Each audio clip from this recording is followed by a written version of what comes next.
Unique, remarquable, sont les qualificatifs les plus entendus pour décrire le niveau d'exception de la biodiversité aux Antilles. Des milieux variés, d'eau douce, d'eau saumâtre ou marine, offrent les conditions propices au développement de nombreuses espèces. Tous ces milieux aquatiques interdépendants subissent diverses pressions dues aux activités de l'homme et aux conditions climatiques parfois extrêmes. Aujourd'hui, tous ces écosystèmes fragilisés sont soumis à des réglementations et appellent à un effort collectif pour les préserver et les restaurer.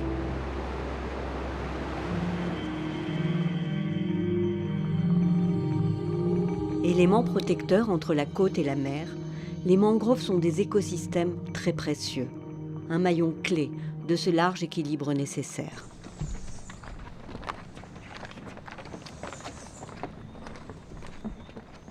Les mangroves, en fait, permettent l'interface entre la terre et la mer avec une eau saumâtre, et les racines des palétuviers retiennent ce qu'il faut des terres et de ce qu'il y a comme micro-organismes dans ces terres. Cette mangrove est une nurserie. Elle permet donc la protection des milieux aquatiques, donc une biodiversité exceptionnelle, les arbres, les huîtres, les poissons, toutes ces espèces, et les oiseaux.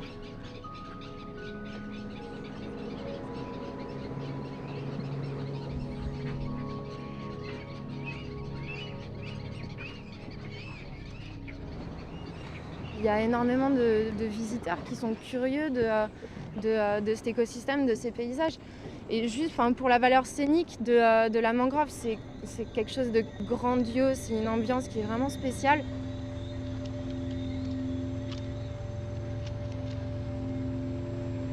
La majorité des poissons qui sont pêchés ici, ils ont une partie de leur cycle de vie en mangrove. Outre la valeur en termes de biodiversité, c'est aussi une valeur économique chiffrable.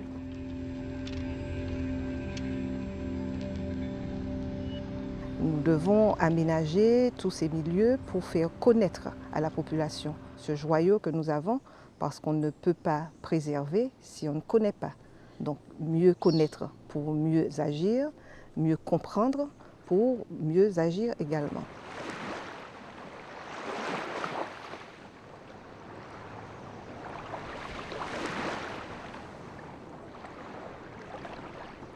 La biodiversité outre-mer, elle est extrêmement riche, mais elle est extrêmement fragile. On constate que la richesse est toujours là, mais la fragilité, elle augmente. Et il faut développer de plus en plus d'actions pour la protéger. Autre patrimoine d'exception, structure qui procure des niches écologiques à de nombreuses espèces, les massifs coralliens ont aussi beaucoup régressé et sont aujourd'hui en moins bon état. Il y a eu des périodes de réchauffement climatique, on a eu des périodes de blanchissement corallien assez importantes depuis 2000, qui provoquent une mortalité importante des récifs. On a aussi une qualité de l'eau en règle générale qui n'est pas très très bonne, du fait de la pollution sur la partie terrestre. Alors on a un rôle d'alerte parce qu'on n'est pas les seuls à travailler là-dessus. Il y a beaucoup de services, beaucoup de collectivités maintenant qui ont pris ça en charge et qui prennent conscience. Les eaux douces sont également menacées. Les prélèvements en eau pour l'irrigation et la production d'eau potable constituent la première pression sur les cours d'eau. Ces prises d'eau forment de nombreux seuils et obstacles sur les rivières qui affectent particulièrement les poissons et les macrocrustacés. Des espèces qui ont besoin de remonter les rivières pour y grandir, vivre et se reproduire. Alors, la continuité écologique, c'est un processus qui est très important puisque c'est le fait de laisser une libre circulation aux animaux.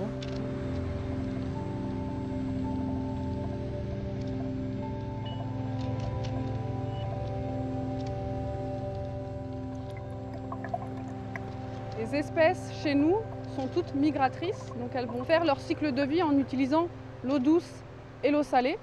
Donc la plupart de nos espèces vont pondre les œufs en amont des cours d'eau. Une fois écloses, les larves des poissons et des macrocrustacés sont emportées par le courant pour rejoindre les eaux saumâtres et marines. Elles vont trouver la nourriture, donc le phytoplancton, qui est à leur taille pour pouvoir se nourrir et se développer et se transformer de larves en juvéniles. Une fois qu'elles auront atteint la taille de juvénile, elles vont remonter la rivière pour retrouver des habitats qui leur permettent de se reproduire.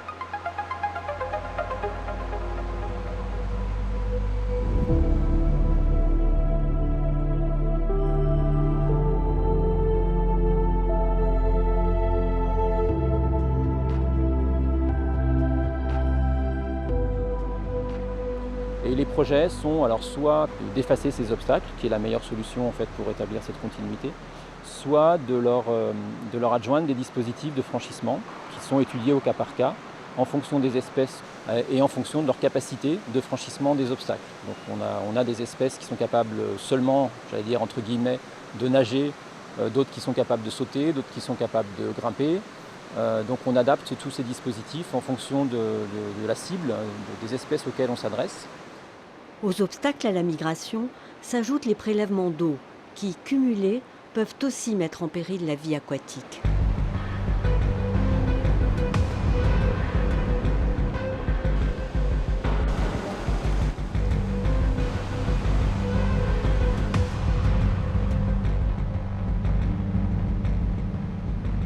Pour bien protéger ces écosystèmes, il faut bien les connaître et coordonner les actions de préservation. Des événements cycloniques se sont produits et à force, en fait, les sédiments sont venus se caler dans Les différents acteurs impliqués dans la protection et la surveillance des milieux aquatiques des Antilles se retrouvent régulièrement pour se former et échanger leurs expériences sur le terrain. Non, Carcinus sinueux aussi, Nicrelunatum, non.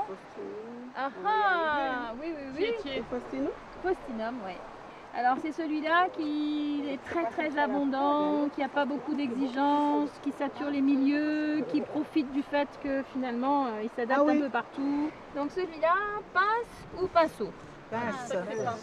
Ah oui, sacré pince. Ouais, elle est jolie, ouais. Donc là aussi, La moitié de nos crevettes ressemblent à des écrevisses en métropole, donc elles vont avoir des pinces préhensiles au niveau des premières paires de pattes. Et l'autre moitié des crevettes possède des pinceaux et ça va leur permettre d'aller nettoyer les cailloux au fond de la rivière pour s'alimenter. Toutes ces espèces aquatiques sont menacées par un autre danger. Certaines pollutions sont historiques. L'agriculture a longtemps été grande consommatrice de pesticides et d'engrais minéraux. Et malgré une diminution de leur utilisation, les sols de la Guadeloupe et de la Martinique restent aujourd'hui fortement contaminés. L'évolution de la présence de ces substances dans l'eau est suivie par des analyses régulières.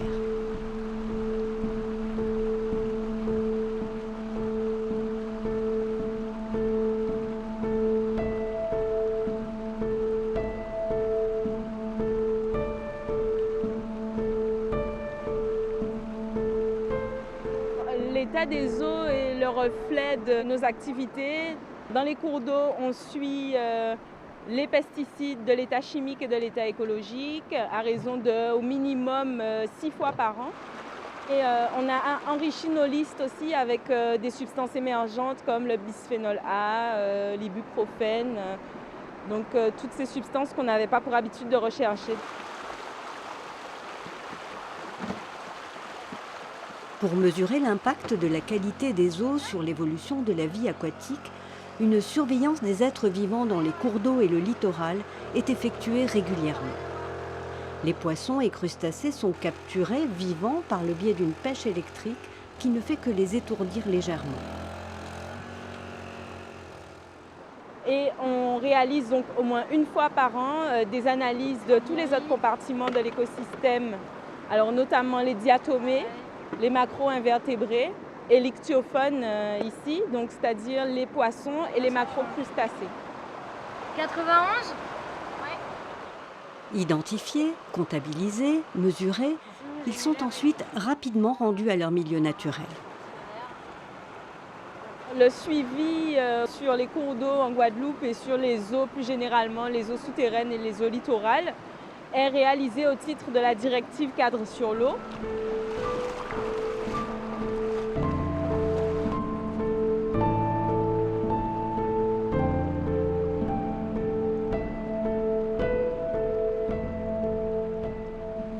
Certains comportements peuvent aussi remettre en question les équilibres fragiles. Le développement des décharges sauvages, les diverses pollutions industrielles, les rejets d'eau usée, les aménagements non autorisés des cours d'eau.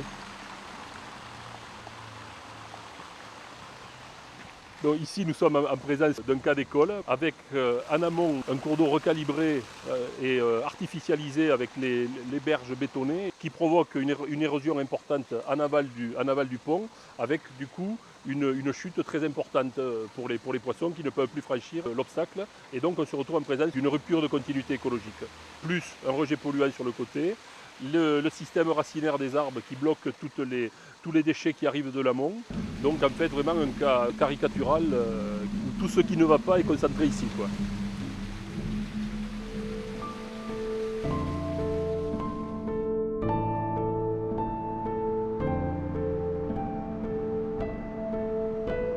De nombreuses menaces viennent aussi de l'urbanisation, qui peut mettre en péril une partie des mangroves ou de zones humides, détruites pour gagner du terrain au profit de constructions. Ici, les travaux consistent au renforcement de la route nationale qui passe à proximité. Donc il y a eu un dossier loi sur l'eau préalable qui a été déposé. Donc c'est un chantier tout à fait autorisé, mais simplement il s'agit de vérifier si le maître d'ouvrage respecte les prescriptions prévues dans l'arrêté d'autorisation des travaux.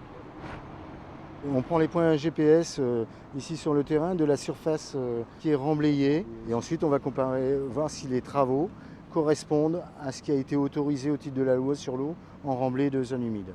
Nous travaillons en collaboration avec le service mixte de police de l'environnement. Donc on s'est un petit peu réparti les tâches. Les collègues font de la police judiciaire. Nous faisons plutôt de la police administrative. On voit déjà que ils ont débordé déjà de 5-6 mètres tout le long. On a tout de suite 200 mètres par 5-6 mètres. Donc ça fait 1000-1200 mètres carrés de dépassement. Et là, on ne peut pas tolérer, donc on sera obligé de faire une procédure. Alors le rôle de la police de l'eau, à la fois appui technique et conseil auprès des services de l'État, et rôle de répressif qui peut être aussi du préventif, mais qui est dans une démarche en relation avec les parquets, une démarche de police judiciaire.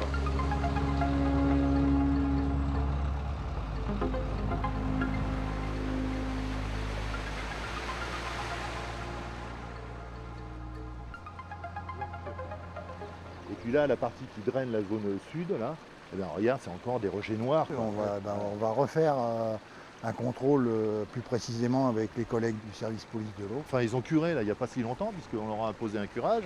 Là, c'est reparti. C'est encore noir, c'est encore entièrement... Là, vraiment, c'est problématique. Tant qu'on n'aura pas de station d'épuration sur la zone, on ne va pas pouvoir s'en sortir, ça c'est clair.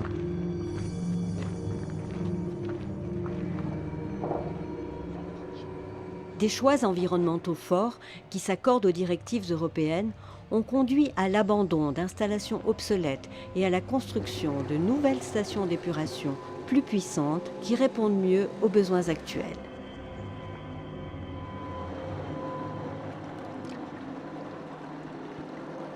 Et parallèlement, plus économes en énergie, 4 stations d'épuration innovantes plantées de végétaux sont en cours de développement en Guadeloupe et en Martinique. Le premier objectif, c'est de réduire la surface. Ces installations écologiques s'intègrent agréablement au paysage, sans nuisance ni sonore ni olfactive. Aujourd'hui, toute l'attention est mise sur la reconquête du bon état général de ces milieux aquatiques. Les initiatives de tous les acteurs se conjuguent pour répondre aux grands défis ultramarins. Il y a toutes les collectivités qui se regroupent pour gérer la problématique de l'eau, pour gérer la problématique des déchets, pour gérer la problématique de l'assainissement. Donc voilà, ça avance doucement, mais on sent une évolution, une réelle prise de conscience de la population et des élus.